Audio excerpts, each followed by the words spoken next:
अरे नहीं होती सेमेस्टर से ड्रॉप, मेरे पापा है ना, he will sort it out.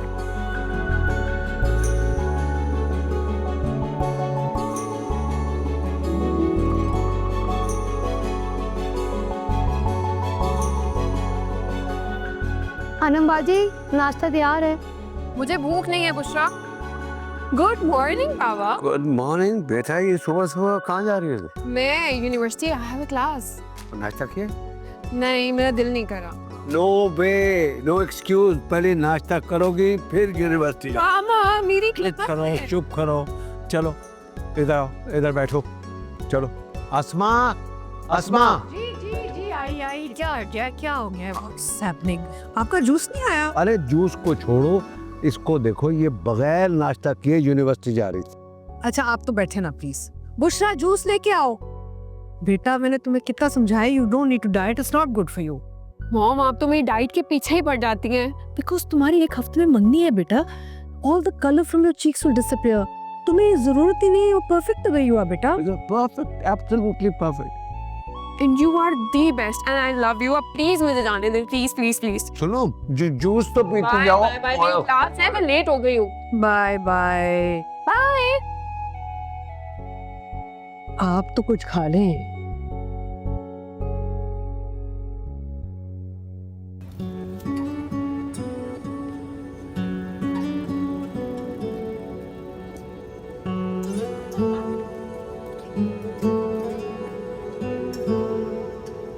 Hello, आ गई हो लेट लतीफ।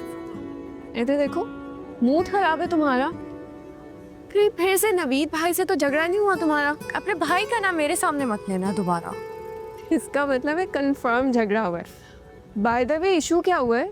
अनम कुछ नहीं हुआ and I don't need your help. अच्छा रुको, मैं नवीद भाई को कॉल करती हूँ और उनसे पूछती हूँ कि ऐसा क्या कहा है उन्होंने मेरी प्यारी दोस्त को जिसका इतना मूड खराब है।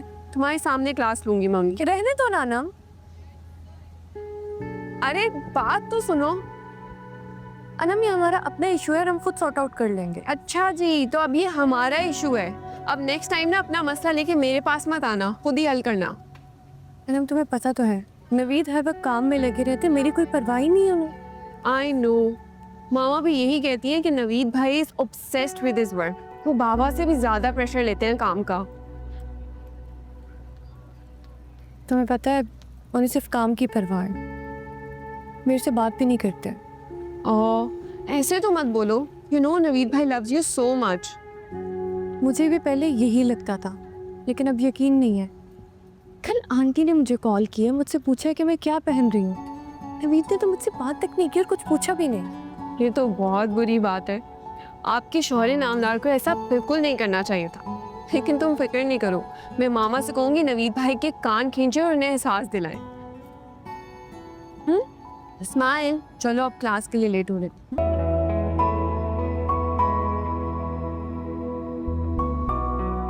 नाराजगी की वजह जान सकता हूँ मैं?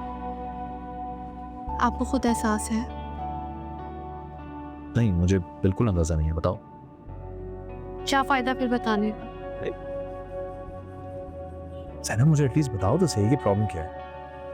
मैं ऑफिस में इतनी इंपॉर्टेंट मीटिंग्स छोड़ कर आया, वो मुझसे यहाँ पर नाराज हो और बता भी नहीं रही हो, वजह क्या है? यही वजह है। आपके लिए मुझसे ज्यादा इम्पोर्टेंट आपका काम है, आपका ऑफिस है। बिल्कुल गलत बात है ये, ऐसा कुछ नहीं है। तुम भी मेरे लिए इम्पोर्टेंट। हाँ, कभी कभार मसरूफियत की वजह से मैं तुम्हें निगलेक्ट कर देता हूँ, तो मैं जानबूझ के थोड़ी करता हूँ, गलती से हो जाता है मुझसे। अच्छा, अगर तुम्हें बुरा लगा तो आई apologise. I am sorry. I know मैं समटाइम्स ओवर रिएक्ट कर जाती हूँ एंड एक्सपेक्टेशंस की वजह से बहुत कंप्लेनिंग हो जाती है। अरे किसने कहा तुम्हें कि मुझे तुम्हारी कंप्लेन से कोई इशू है? I am nothing against it. बल्कि मैं तो जानना चाहता हूँ कि तुम मुझसे एक्सपेक्ट क्या करती हो। ताकि मैं उसको हमेशा फुलफिल कर सकूं, है ना? मेरी एक्सपेक्टेशंस इतनी हाई नहीं है। मैं तो बस ये चाहती हूँ कि जिस आपके पेरेंट्स के बीच में अंडरस्टैंडिंग है, हमारे बीच भी वैसी अंडरस्टैंडिंग हो। मुझे बहुत अच्छा लगता है जब मैं अंकल आंटी को एक साथ इतना खुश देखती हूँ। अनफॉर्चुनेटली मेरे पेरेंट्स के बीच में इतनी अंडरस्टैंडिंग नहीं थी, और इसी वजह से मैं कभी भी उन्हें अपना आइडियल नहीं बना सकी। मेरे पेरेंट्स की शादी को 28 साल हो गए। इस ट्रस्ट और अंडरस्टैंडिंग को बिल्ड करने में उनको 28 साल लगे। तो इसी तरह जैसे जैसे हम साथ वक्त गुजारेंगे, हमारे अंदर भी अंडरस्टैंडिंग बिल्ड हो जाएगी, है ना? So don't worry. और हाँ, एक और बात, मैं तुमसे वादा करता हूं कि मैं तुम्हें कभी तकलीफ नहीं पहुंचाऊंगा, लेकिन बदले में तुम भी मुझसे एक बात करना। वो क्या? वो ये कि जब तुम मुझसे नाराज हो तो तुम मुझसे कहोगी कि तुम मुझसे नाराज हो, खामोश नहीं रहोगी।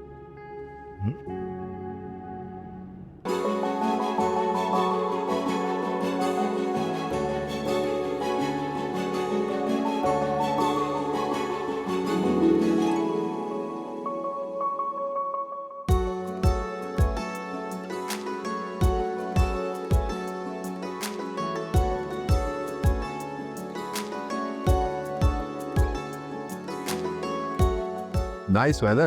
Yes, and nice place. So, are you happy? बहुत खुश हूँ। और तुम? तुम्हारा साथ मिल रहा है तो ऐसा लग रहा है जैसे जिंदगी की सबसे बड़ी ख्वाहिश पूरी होने जा रही। इस बात से अंदाजा लगा लो मेरी खुशी का।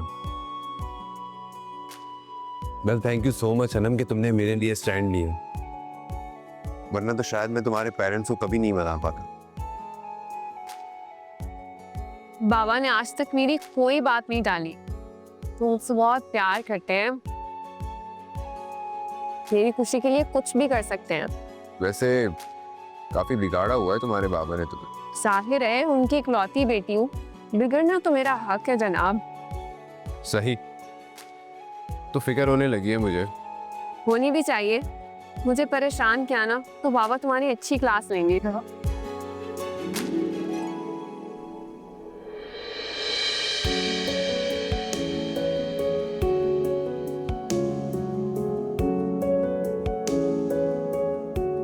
मेरा मकसद तो सिर्फ तुमसे मोहब्बत करना है।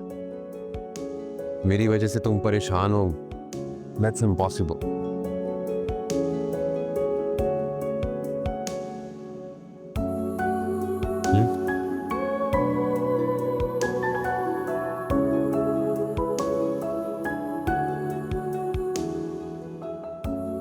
खाना खाएं? हाँ श्योर।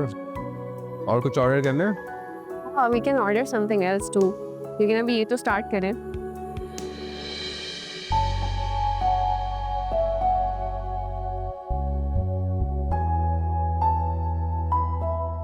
माशाल्लाह, बहुत अच्छा लग रहा है। अस्मा आंटी की चॉइस बहुत क्लासी है। इनफैक्ट मेरी और उनकी चॉइस बिल्कुल सेम है।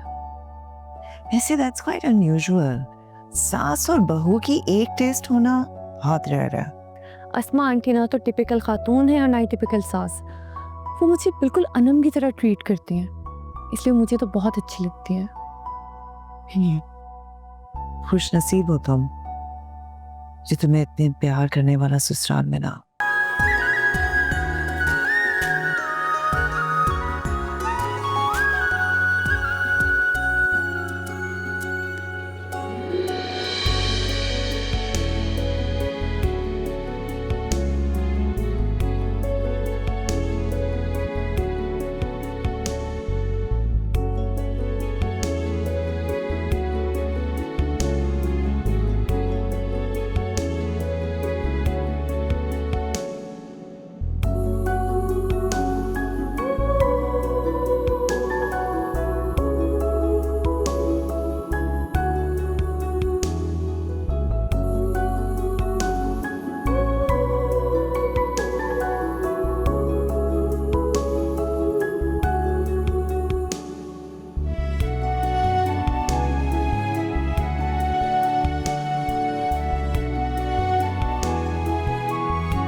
Hello. Thank you everyone for joining us. And special thanks to you, बाबा. आप दुनिया के सबसे अच्छे बाबा हैं. आपने मुझे मेरी लाइफ के हर मामले में सपोर्ट किया है और स्पेशली मेरी लाइफ के इस इम्पॉर्टेंट डिसीजन में. एंड यू नो व्हाट, आप सिर्फ अच्छे बाबा ही नहीं बल्कि एक बहुत अच्छे हस्बैंड भी हैं. आप जिस तरह मामा की केयर करते हैं, हम सबका ख्याल रखते हैं. आई जस्ट वॉन्ट कि मेरा और फहद का बॉन्ड भी बिल्कुल आपकी तरह हो. So once again thank you so much for everything.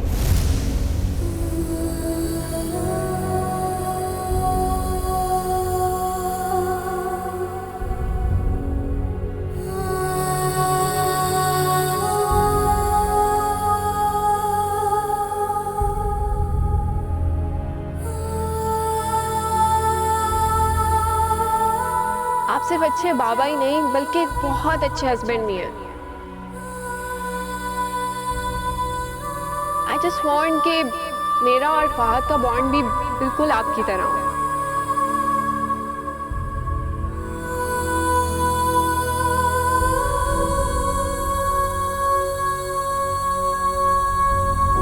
मैं जो चुप हूँ वो समझता है, कुछ गिला ही नहीं. वो मुझसे मिल के यूं बिछड़ा है, फिर मिला ही नहीं. कम से कम इतना बता दे कि किधर जाना है. उसकी राह देखनी है मुझको या मर जाना.